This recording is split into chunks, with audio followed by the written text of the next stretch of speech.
Bonjour à tous pour ce nouveau numéro des coulisses du Grand Lyon. Mon invité est militant du Parti des Travailleurs. Bonjour Mickaël Jouteux. Bonjour. Cela fait 2 semaines que la trêve hivernale a débuté. Et à Lyon, pourtant, il y a encore des centaines de personnes qui dorment dehors. Alors vous, depuis un an, vous portez un combat clair, celui de la réquisition des logements vacants. Expliquez-nous un peu comment ça fonctionnerait concrètement. Écoutez, c'est simple, hein, c'est une disposition qui est prévue dans la loi depuis fort longtemps d'ailleurs, notamment depuis 1949. Hein, l'État a la possibilité de réquisitionner des logements vacants. Et si on regarde dans une histoire plus longue, hein, c'est déjà arrivé à différentes époques, y compris la Commune de Paris, par exemple, avait pu prendre des décrets de réquisition de logements vacants pour que des familles qui étaient démunies, privées de logement dans différentes circonstances, puissent effectivement retrouver un toit. Et pour nous, c'est urgent d'appliquer tout simplement cette disposition. Hein, elle existe. C'est un droit pour tout un chacun, hein, sans condition, de disposer d'un hébergement, même pour nous d'un véritable logement. C'est une condition pour avoir des conditions d'existence dignes. Donc tout simplement, c'est des faits. Hein.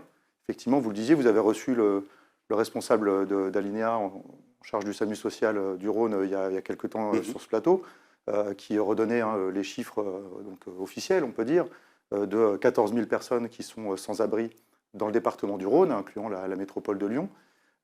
Et en regard de cela, eh bien, écoutez, les chiffres de l'INSEE nous indiquent que 53 000 logements sont vacants. Alors, évidemment, il y en a de différentes natures. Certains sont dans un état plus ou moins dégradé ou non. Certains sont tout à fait occupables. Mais quand on met en regard les chiffres, il y a 4 à 5 fois plus de logements vacants Que de que de personnes à la personnes rue. qui sont à la rue. Donc, bien évidemment que pour nous, ce qui est dans la loi, la possibilité de réquisitionner devrait être mise en œuvre. Mais alors, pour y voir bien clair, cette disposition de réquisition des logements vacants, c'est la préfecture, ce sont les mairies, comment ça fonctionne? Alors, les deux pouvoirs publics D'accord. ont cette possibilité de réquisitionner. Parfois, c'est contesté hein, par les uns ou les autres. Je crois que ce n'est pas contestable pour l'État. Personne ne l'a contesté, puisque, encore une fois, c'est inscrit dans la loi de 1949. Mais malheureusement, on a eu des réponses très claires, et on n'en est pas très étonné, Ouais. de la part des préfets, puisque ce sont eux qui potentiellement mettraient en œuvre cette disposition, hein, ce pouvoir de l'État de réquisition des logements vacants. Alors, simplement, avant de basculer sur les réponses qui vous sont Ouais. faites, continuons simplement sur le Eh processus, le bien, procédé. Un exemple, imaginons que moi je sois propriétaire d'un appartement à Vèze, il est inoccupé depuis longtemps. Comment la préfète, comment Grégory Doucet le sait et comment il m'impose de loger quelqu'un? Ça marche comment concrètement? Je suis censé remettre les clés, ça marche comment? oui, bah, c'est encadré par la loi, en fait. Hein. D'accord. Donc, que ça soit prononcé par l'État ou, on va y revenir sûrement, par les maires, puisque c'est aussi un pouvoir que les maires ont de réquisitionner des logements vacants pour mettre à l'abri des familles à la rue. Eh bien, il s'agit effectivement, de manière très encadrée, hein, de s'adresser aux bailleurs. Ça peut être des bailleurs privés individuels, mais il y a aussi beaucoup de logements qui sont vacants auprès de bailleurs, que ce soit des bailleurs sociaux, des bailleurs privés qui possèdent des immeubles entiers, dont certains sont inoccupés provisoirement. Ça peut être, en général, c'est provisoirement. Hein, il y a peu de monde qui achète un bâtiment pour le garder inoccupé ad vitam aeternam. Néanmoins, pendant cette durée, effectivement, on considère, et le droit au logement fait qu'on devrait faire primer le fait que les familles puissent être mises à l'abri dans ces logements. Donc oui, très concrètement, ces logements, ils sont identifiés. Vous parliez des personnes privées qui sont propriétaires. Ils déclarent ces logements, donc ils sont connus. Ils sont connus de l'INSEE, ils sont connus de différents pouvoirs publics, et y compris pour tout un tas de bâtiments, de logements chez des bailleurs plus importants. Ils sont connus, d'ailleurs, quand on a échangé avec l'adjointe au logement du maire de Lyon, elle nous disait, nous, on a parfois même une connaissance plus fine que les services de l'État de ces bâtiments, de ces logements disponibles. Donc ils sont connus, et effectivement, prendre un arrêté de réquisition, c'est encadré. Il ne s'agit pas de voler personne, hein. Simplement il s'agit de dire que ce bâtiment, ce logement, doit être réquisitionné pour une durée déterminée et dans des conditions précises. Il y a une indemnisation qui est prévue, par exemple. Hein.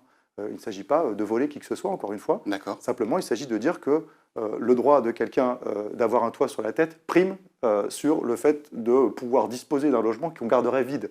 Ce qu'on sait, certains font à titre spéculatif ou simplement à titre du fait que bien, ils sont en attente de faire des travaux, qu'ils n'ont pas les levées de fonds.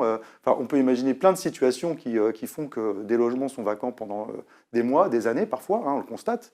Et quand on discute nous, autour de nous, on voit que la majorité de la population connaît des logements vacants autour de soi. Et c'est d'autant plus insupportable de voir en bas de nos immeubles des familles, des enfants qui dorment sur des bancs, dans des voitures, dans des campements de fortune, qui sont même parfois expulsés, chassés de ces campements de fortune.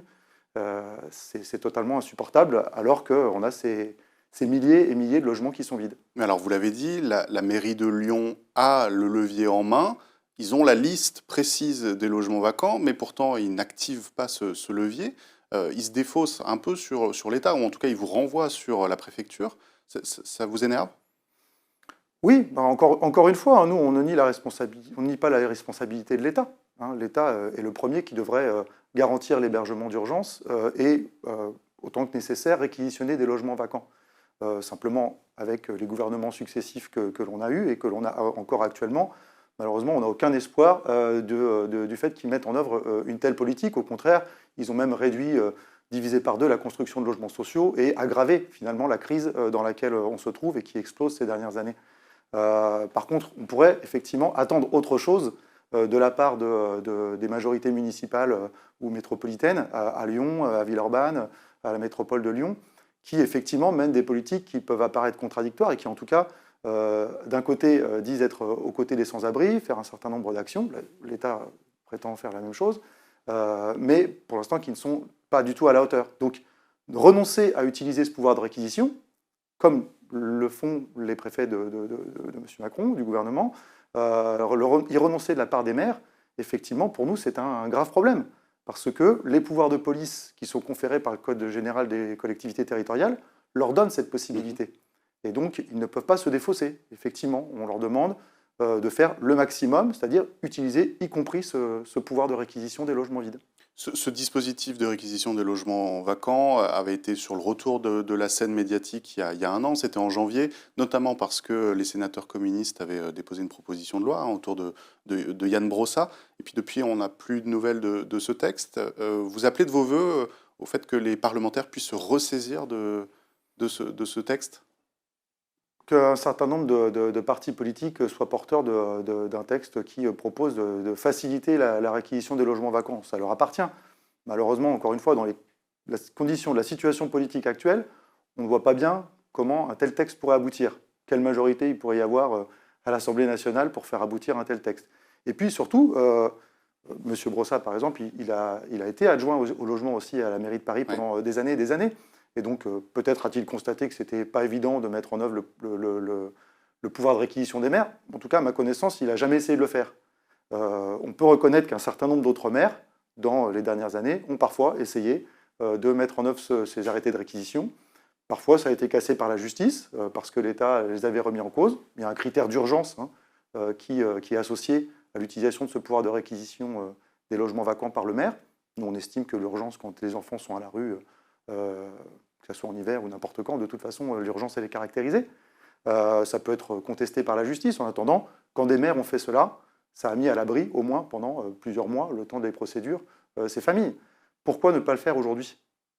Voilà, encore une fois, il faut utiliser tous les leviers. M. Doucet, par exemple, à Lyon, n'a jamais reçu encore les délégations que nous avons fait. Nous sommes allés à 3 reprises en rassemblement devant l'hôtel de ville, lors de conseils municipaux.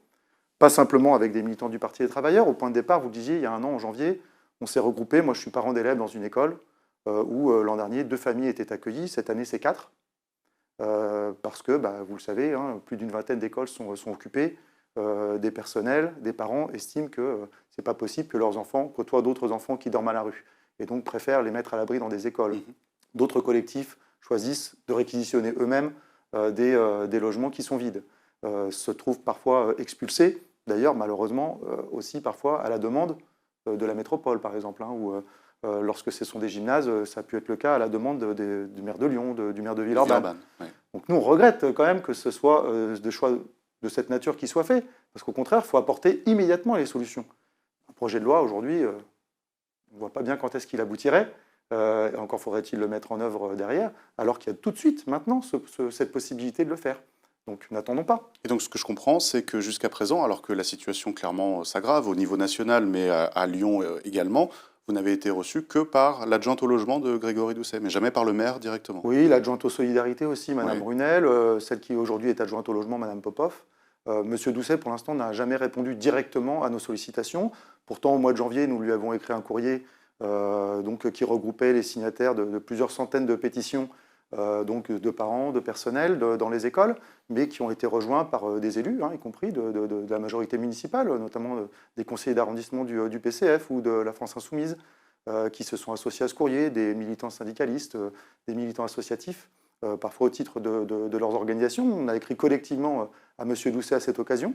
Nous l'avons de nouveau interpellé au mois de mai, suite aux expulsions de gymnase, que nous trouvions tout à fait intolérables et face à une situation qui perdurait, de centaines d'enfants à la rue. Effectivement, pour l'instant, nous n'avons eu aucune réponse directe de sa part.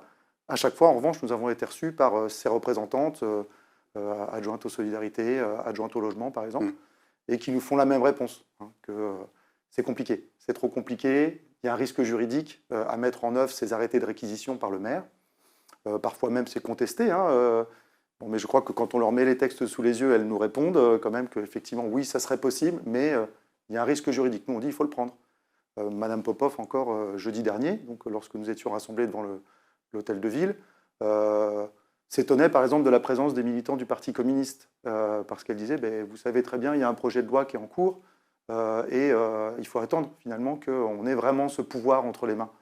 Et moi, je me réjouis que, parce que nous avons effectivement travaillé à unir tous ceux qui pensent que c'est immédiatement qu'on doit réquisitionner, ces militants, comme d'autres, disent non, vous avez ce pouvoir tout de suite. Utilisez-le. Peut-être que ça sera contesté par l'État, mais utilisez-le. Il faut engager un rapport de force. Il faut engager une mobilisation et un rapport de force, et vous avez le pouvoir d'engager ce rapport de force avec l'État pour qu'on impose cette solution toute simple. Encore une fois, 4 fois plus de logements vides que de personnes à la rue.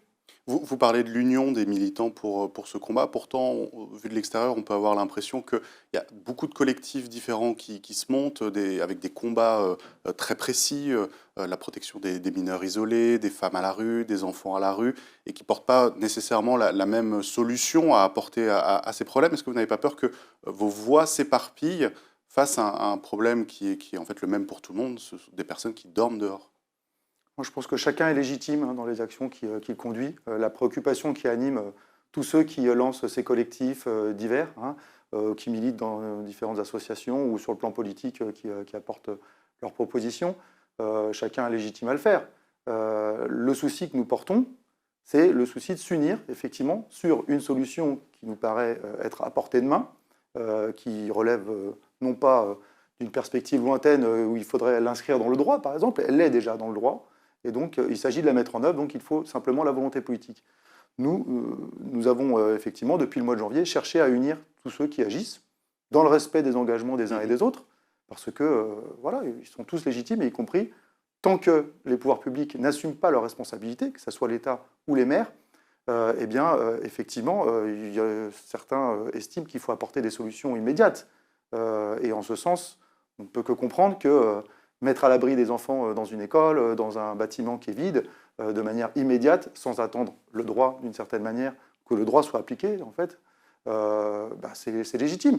Donc que chacun s'organise à la base, avec ceux qui l'entourent, que ce soit les femmes à la rue, que ce soit dans les écoles, j'en parlais, ou d'autres types d'initiatives, elles sont toutes légitimes. Nous essayons, avec notamment le comité que nous avons décidé de constituer jeudi soir, donc après ce rassemblement, de fédérer, d'unir, sans remplacer l'action de quiconque, mais d'unir tous ceux qui effectivement estiment qu'à un moment donné, c'est la réquisition des logements qui apportera de véritables solutions, y compris pas simplement de mettre les gens à l'hôtel. On a vu cet été la métropole faire le choix de laisser des mamans sortir de la maternité avec leur bébé nouveau-né sans garantir l'hébergement d'urgence, c'est-à-dire les renvoyer immédiatement à la rue avec des enfants de 3-4 jours. C'est absolument intolérable. D'autant plus que mettre à l'hôtel, ce n'est pas beaucoup plus confortable que d'héberger dans une école. Tout le monde le dit, y compris ceux qui le font. Ce n'est pas des solutions pérennes. Donc ce qu'il faut mettre en œuvre, c'est un véritable droit au logement, un véritable logement, pour que chacun puisse avoir son indépendance, sa vie, avoir un travail et vivre dignement. Et encore une fois, c'est possible. Si on prend même les chiffres donnés par Bruno Bernard au Conseil métropolitain au mois de septembre, il indique qu'ils ont multiplié par je ne sais combien l'argent dédié par la métropole à l'hébergement d'urgence dans le cadre de ses compétences, notamment pour les femmes isolées avec des jeunes enfants. Mais quand on voit qu'il déclare que 11 millions d'euros ont été dépensés sur l'année pour s'occuper d'un millier de personnes, dont 700 enfants, donc disons environ 300 familles, 300 à 350 familles peut-être, pour moins de la moitié de cette somme, on peut louer plus de 300 T3 pendant un an. Des logements pour accueillir dignement et pas les entasser dans des chambres d'hôtel, par exemple. Donc vous voyez, une des réponses qui nous est faite par l'adjointe au logement de M. Doucet, c'est que si finalement on le faisait, la réquisition, oui, mais au lieu de l'État, ça serait la ville qui devrait assumer le coût financier, parce qu'encore une fois, je le disais, c'est encadré et on indemnise les propriétaires. Les familles, d'ailleurs, parfois ont des ressources. Certaines d'entre elles ont des papiers, d'autres n'en ont pas. Certaines sont françaises, d'autres non. Certains ont un statut de réfugié, d'autres non. En tout cas, pour nous, l'hébergement, il doit être garanti à tous. Mais certaines de ces familles ont des ressources. Elles pourraient payer une partie des loyers, parfois peut-être même la totalité, mais compte tenu de la crise du logement, ils n'y ont pas accès. Donc quand on dit que la garantie du logement, d'un accès à un logement doit être faite par l'État ou par les maires, c'est encore une fois pour spolier personne. Il faut garantir un droit à ceux qui n'ont pas de logement, et si l'État ou les mairies doivent effectivement abonder, moi je pense que ça coûtera même moins cher que les dispositions qu'ils prennent actuellement et qui sont très largement inefficaces, puisqu'elles maintiennent à la rue des milliers de personnes. Merci Mickaël Jouteux. L'actualité continue sur lyonmac.com et on se retrouve demain avec un nouvel invité.